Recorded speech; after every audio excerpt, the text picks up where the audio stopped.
बिस्मिल्लाहिर्रहमानिर्रहीम। बच्चों कैसे हैं आप लोग। आज की वीडियो में हमने एफएससी और आईसीएस पार्ट 1 इनकी ऑनलाइन क्लास का चैप्टर 3 का अगला लेक्चर हम कर रहे हैं और आज का जो हमारा लेक्चर है यह है लेक्चर नंबर 4।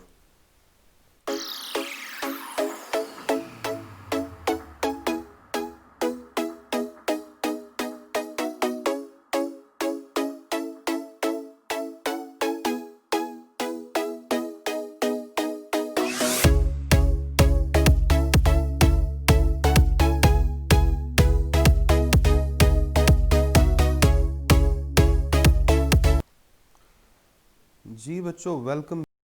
ये स्क्रीन पे आप बोर्ड अपना देख रहे हैं। पिछला लेक्चर जो है वो हमने किया था speed of approach is equal to speed of separation, जिसमें हमने साबित किया था कि अगर इलास्टिक कोलिजन वन डायमेंशन में हो रही हो तो जितनी स्पीड से जो पिछली गाड़ी है वो आके हिट करेगी उतनी ही स्पीड से बाद में सेपरेशन होगी। Calculation for v1 prime and v2 prime आज हमने ये करना है। इसके लिए हमें दो इक्वेशंस चाहिए, वो मैं आपको यहाँ लिख देता हूँ। एक इक्वेशन हमें चाहिए m1 v1 plus m2 v2 is equal to m1 v1 prime plus m2 v2 prime.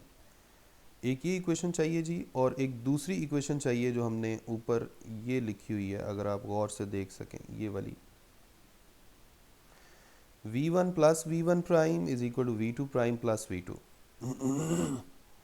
v1 plus v1 prime is equal to v2 prime plus v2।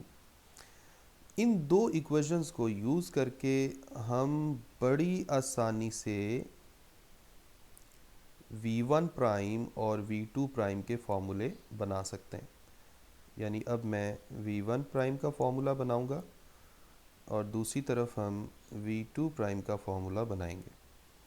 v1 prime क्या है? Speed of m1 after collision. और v2 क्या है? v2 prime क्या है? Speed of m2 after collision. तो पहले मैं v1 प्राइम के लिए डेरिवेशन करता हूँ।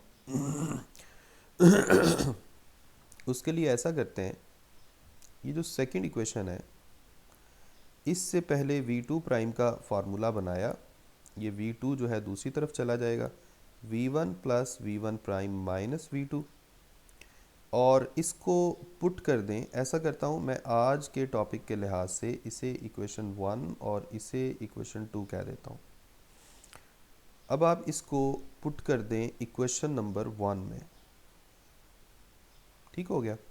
इक्वेशन नंबर 1 में m1 v1 plus m2 v2 is equal to m1 v1 prime plus m2। अब v2 प्राइम की जगह आप लिख देंगे v1 plus v1 prime minus v2। अब हम इसको सिंप्लीफाई करते हैं। m1 v1 prime plus m2 v1 multiply कर दिया m2 v1 prime minus m2 v2। Left hand side पे क्या मौजूद है जी? m1 v1 plus m2 v2। अब हमने करना ये है कि प्राइम वाली v1 प्राइम वाली टर्म इस तरफ रहने देनी है और बाकी सारा कुछ दूसरी तरफ ले जाना है। इसे भी उस तरफ ले जाएं और इसे भी उस तरफ ले जाएं। लेफ्ट हैंड साइड पे पहले से मौजूद है m1 v1, ये आया minus m2 v1 right hand side से। लेफ्ट हैंड साइड पे पहले से मौजूद है m2 v2 और ये आया प्लस m2 v2। वो उस तरफ नेगेटिव था, इस तरफ आके पॉजिटिव हो गया। तो राइट हैंड साइड पे क्या रह गया जी? राइट हैंड साइड पे हमारे पास है v1 prime. Right hand side से v1 प्राइम कॉमन निकाल लें। जिन दो टर्म्स को मैंने हाईलाइट किया हुआ है, अंदर बच जाएगा m1 प्लस m2। अब आप देखें लेफ्ट हैंड साइड पे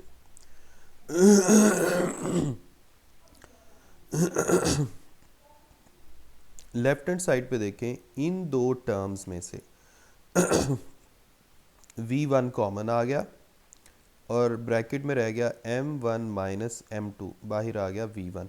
इसी तरह ये वाली दो टर्म्स ऐड हो जाएंगी तो बन जाएगा 2m2v2, और राइट हैंड साइड पे वही सारा कुछ था, उसको वैसे ही रहने दिया। ठीक हो गया। अब राइट हैंड साइड पे m1 प्लस m2 जो है, इसको हम लेफ्ट हैंड साइड पे डिवाइड करेंगे तो ये दोनों टर्म्स के साथ डिवाइड होगा। फिर आपके पास उस तरफ सिर्फ क्या रह जाएगा, v1 प्राइम, जिसका फार्मूला हम बनाना चाह रहे थे। m1 minus m2 divided by m1 plus m2, इसके साथ v1 मल्टीप्लाई हो रहा है, दूसरी टर्म में आ गया 2m2 v2 divided by m1 plus m2। तो इस तरह से आपके पास ये फार्मूला v1 प्राइम का फार्मूला आपके सामने आ गया है। एक ये हमने काम करना था। ठीक हो गया। ओके, अब हम आते हैं दूसरे v2 प्राइम के फार्मूला की तरफ। अच्छा जी, उसके लिए अगर आप गौर करें, जो काम हमने इक्वेशन नंबर 2 में किया था v1 प्राइम का फार्मूला निकालने के लिए, हमने इक्वेशन नंबर 2 में v2 प्राइम का फार्मूला बनाया था। अब हम इक्वेशन नंबर 2 से v1 प्राइम का फार्मूला बनाएंगे सबसे पहले। तो अब अगर आप v1 प्राइम का फार्मूला बनाना चाहते हैं तो यहाँ जो लेफ्ट हैंड साइड पे v1 है उसको राइट हैंड साइड पे ले जाएंगे। इस तरह से v2 प्राइम पहले से मौजूद है, v2 भी पहले से मौजूद है, v1 लेफ्ट हैंड साइड से आया है, वो आके माइनस हो जाएगा। अब आप इसको पुट कर देंगे, पुट इन इक्वेशन 1। अब आप इसे इक्वेशन नंबर 1 में पुट कर दें। इक्वेशन नंबर 1 क्या थी जी? इक्वेशन 1 कह रही थी जी m1v1 प्लस m2v2।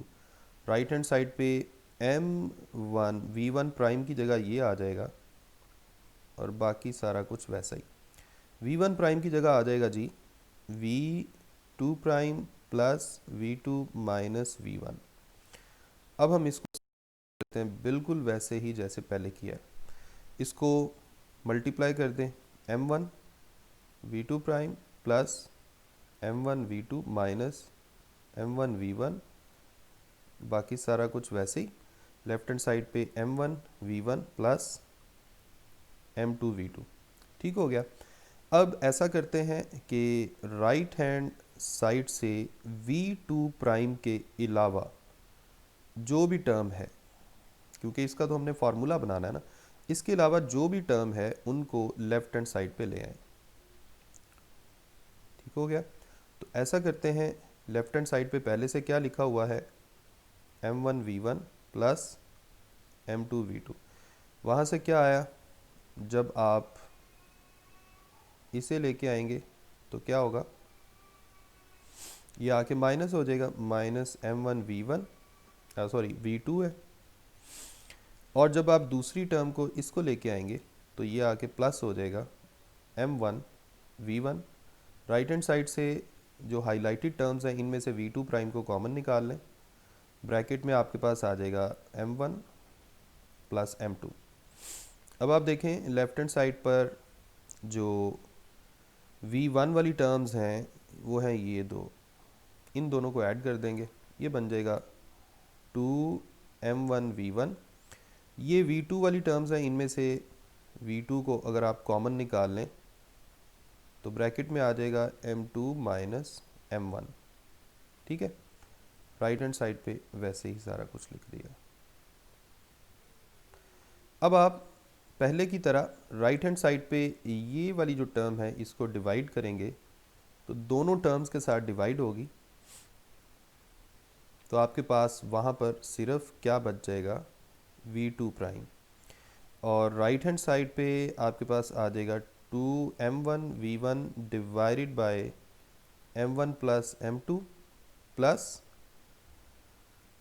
यहाँ दूसरी टर्म आ जाएगी v2 वाली m2 minus m1 divided by m1 plus m2 multiplied by v2। Now this is the second formula.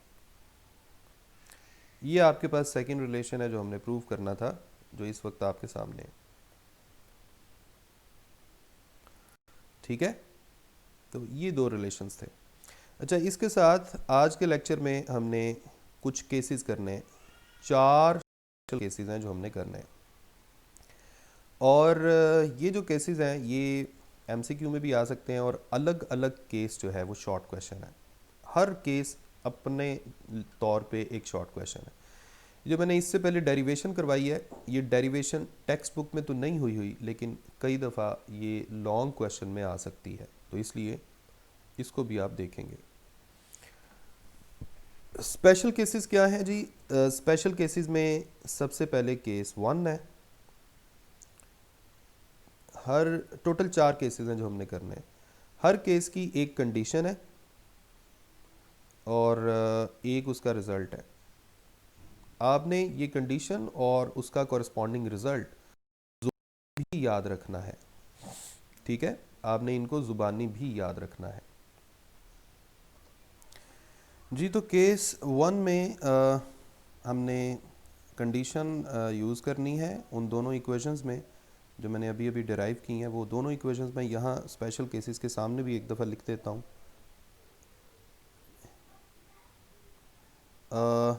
V1 prime, एक सेकेंड ज़रा यार,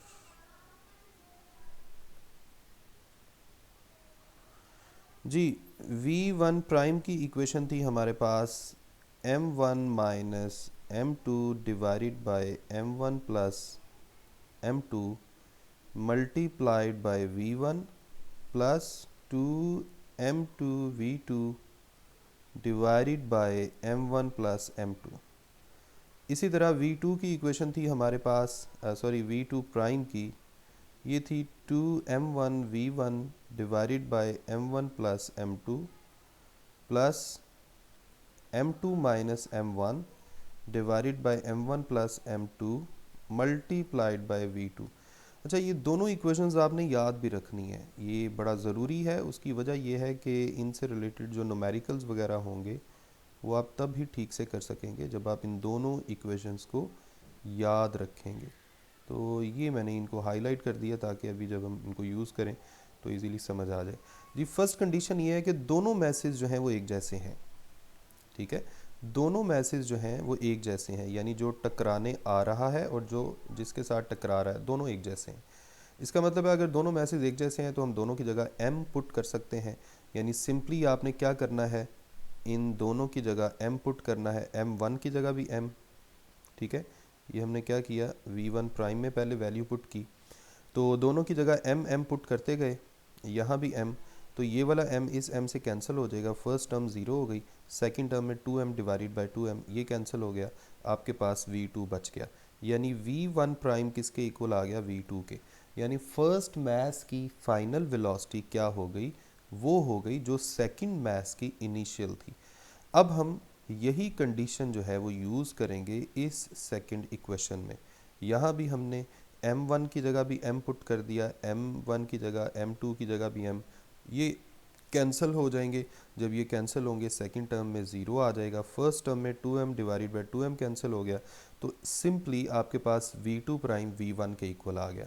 यानी V1 प्राइम इक्वल आया था V2 के और V2 प्राइम इक्वल आ गया V1 के।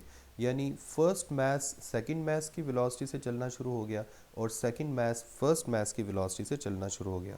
तो सिंपली दोनों ने एक दूसरे की वेलोसिटी को इंटरचेंज कर लिया, एक्सचेंज कर लिया। तो आपने कंडीशन याद रखनी है कि अगर दोनों मैसेज एक जैसे हैं तो फिर क्या होगा, तो आप इसका रिजल्ट क्या याद रखेंगे कि both masses will interchange their velocities. इसके बाद सेकंड केस है। सेकंड केस में ये है कि पहले वाली कंडीशन भी है इसमें, यानी दोनों मैसेज बराबर भी हैं, और दूसरी कंडीशन एक एडिशनल है कि सेकंड मैस रेस्ट पर भी है। अगर सेकंड मैस रेस्ट पर भी है तो अगर आप गौर करें तो जब भी हम इन दोनों इक्वेशंस को यूज़ करेंगे तो ये जो सेकंड मैस की वेलोसिटी है V2, इसकी जगह तो हमेशा 0 आ जाएगा, यानी सेकंड टर्म तो हमेशा 0 होनी है, ठीक है? इसके अलावा आपने दूसरी क्या कंडीशन यूज़ करनी है, M1 और M2 दोनों की जगह m ही पुट करना है। तो अब आप गौर से देखिए, सेकंड टर्म 0 हो गई, यहाँ V2 की जगह हमने 0 पुट किया है, ये m1 की जगह m पुट किया, ये m2 की जगह m पुट किया, यहाँ भी m1 की जगह m पुट किया, यहाँ भी m2 की जगह m पुट किया। तो सिंपली ये भी आपस में कैंसिल हो गए, पहली टर्म भी ज़ीरो, दूसरी टर्म v2 के ज़ीरो होने की वजह से ज़ीरो हो गई थी। तो इसलिए हमारा फर्स्ट जो मैस है वो टकराने के बाद रेस्ट पर आ गया। अब हम देखते हैं सेकंड मैस के साथ क्या हुआ। सेकंड मैस में देखें, ये ब्रैकेट है, v2 की जगह हमने ज़ीरो पुट कर दिया तो सेकंड टर्म ज़ीरो हो गई। इसी तरह यहाँ हमने क्या किया था, m1 की जगह भी m और m2 की जगह भी m पुट कर दिया था, तो दोनों ऐड होके 2m बना दिया दोनों ने। नीचे भी m1 की जगह भी m और m2 की जगह भी m, तो अब 2m divided by 2m cancel हो गए और v2 प्राइम आपके पास v1 आ गया। कहने का मतलब ये है, टकराने के बाद फर्स्ट मैस रेस्ट पर आ जाएगा और सेकंड मैस फर्स्ट मैस की वेलोसिटी लेकर चलना शुरू कर देगा। ठीक है, पहले सेकंड मैस रेस्ट पे था, फर्स्ट मैस आ रहा था, फर्स्ट मैस ने टक्कर मारी, फर्स्ट मैस रेस्ट पर आ गया और सेकंड मैस जो है वो फर्स्ट मैस की वेलोसिटी से जाना शुरू हो गया। इसके बाद है जी केस थ्री। केस थ्री में कंडीशन कुछ ऐसी है कि अब जो सेकंड मैस है वो अभी भी रेस्ट पर है, लेकिन फर्स्ट मैस सेकंड मैस से बहुत छोटा है, या दूसरे अल्फाज में सेकंड मैस फर्स्ट मैस से बहुत बड़ा है। तो फिज़िक्स में या वैसे भी साइंस में अमूमन कैलकुलेशन करते हुए हम बहुत छोटी चीज़ अगर हो, किसी एक चीज़ के मुकाबले में अगर दूसरी वैल्यू बहुत छोटी है तो हम उसको ज़ीरो के इक्वल कंसीडर कर सकते हैं, इग्नोर कर सकते हैं। तो यहाँ भी ऐसा ही हमने किया है। m2 चूँकि बहुत ही छोटा है तो इसलिए m1 चूँकि बहुत ही छोटा है तो m1 की जगह हमने ज़ीरो पुट कर लिया। तो अब यहाँ हमने दो काम करने हैं, उन दोनों इक्वेशंस में m1 की जगह भी ज़ीरो पुट करना है और v2 की जगह भी ज़ीरो पुट करना है। जैसे मैंने आपको पहले बताया था कि जब आप v2 की जगह ज़ीरो पुट करेंगे तो उन दोनों इक्वेशंस में सेकंड टर्म तो ज़ीरो हो जाएगी, यानी यहाँ भी ज़ीरो पुट करना है और यहाँ भी ज़ीरो पुट करना है, सेकंड टर्म ज़ीरो हो जाएगी। सिर्फ फर्स्ट टर्म में आपने m1 की जगह ज़ीरो पुट करना है, इधर भी m1 की जगह ज़ीरो पुट करना है, यहाँ भी m1 की जगह ज़ीरो पुट करना है, यहाँ भी।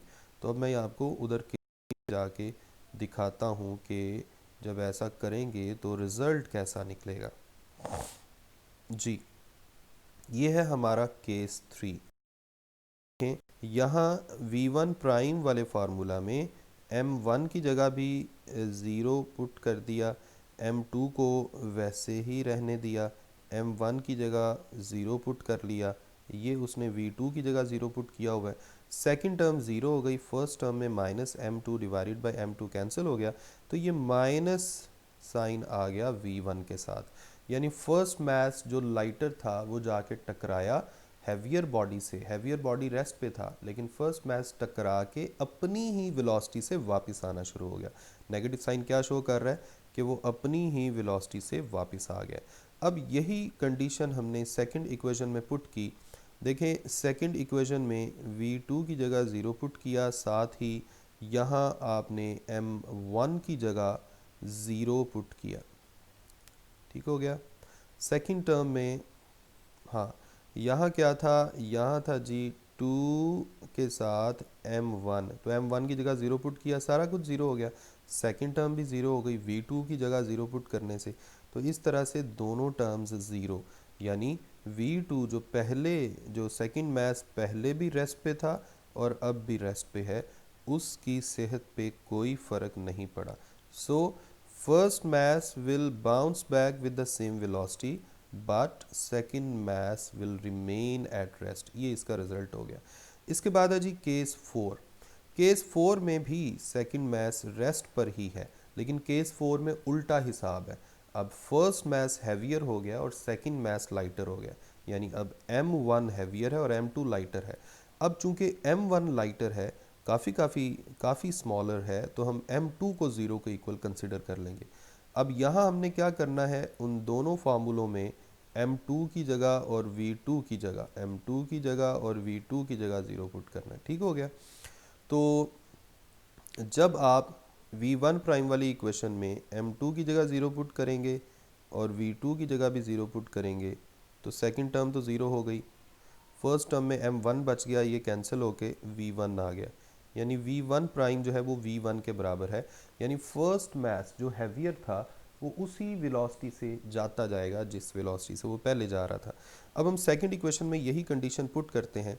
सेकंड इक्वेशन हमारे पास थी, यहाँ m2 था, इसकी जगह 0 पुट किया, ये v2 की जगह 0 पुट किया, यहाँ m2 की जगह 0 पुट किया, यहाँ भी m2 की जगह 0 पुट किया। तो देखें सेकंड टर्म में ऊपर v2 की जगह 0 है, इसलिए सारा कुछ 0 हो गया, ये नहीं आएगा यहाँ पे। सेकंड टर्म में सारा कुछ 0 हो गया। फर्स्ट टर्म में m1 से कैंसिल हो जाएगा, आपके पास v1 बच जाएगा, साथ ये वाला 2 भी है, तो इस तरह से ये आ जाएगा 2v1। So v2 prime is equal to 2v1। अब चूंकि फर्स्ट मैस उसी वेलोसिटी से चलता जा रहा था तो सेकंड मैस के पास वेलोसिटी कहाँ से आई या एनर्जी कहाँ से आई, इसलिए फिर हम यहाँ फुल इक्वालिटी की बजाय हम अप्रॉक्सीमेटली इक्वल टू का साइन इस्तेमाल करते हैं। इसी तरह यहाँ भी हम अप्रॉक्सीमेटली इक्वल टू का साइन यूज़ कर सकते हैं, यानी ये वाला साइन या ये वाला साइन, ठीक है। तो रिजल्ट क्या निकला, first mass will continue moving with the same velocity and second जो लाइटर था bounces off in the forward direction with approximately twice the velocity of first mass। इसकी वेलोसिटी तकरीबन फर्स्ट मास की वेलोसिटी से double हो गई है। तो ये फोर्थ केस का रिजल्ट था। आज के लेक्चर में हमने 4 केसेस किए हैं, ये मैं आपको दोबारा से दिखा रहा हूँ। केस 3, ये है आपके पास केस 2, इसी तरह ये है आपके पास केस 1। उससे पहले हमने डेरिवेशन की थी v1 प्राइम और v2 प्राइम की, सामने पूरी की पूरी स्क्रीन पर नज़र आ रही है ताकि आप स्क्रीनशॉट ले सकें। तो बच्चों ये था आज का लेक्चर। आज के लेक्चर में हमने v1 प्राइम और v2 प्राइम की डेरिवेशन की है। ये दोनों लॉन्ग के तौर पे भी आ सकते हैं और सिर्फ v1 प्राइम अगर आए या सिर्फ v2 प्राइम आए तो वो शॉर्ट के तौर पे भी आ सकता है, और बाकी चारों केसेस जो हैं वो अलग अलग आएंगे तो शॉर्ट क्वेश्चंस हैं, और अगर इकट्ठे आ जाएं तो फिर लॉन्ग क्वेश्चन बन सकता है। तो चलें, अगली वीडियो तक अपना ख्याल रखें, मुझे अपनी दुआ में याद रखें। अल्लाह हाफिज़।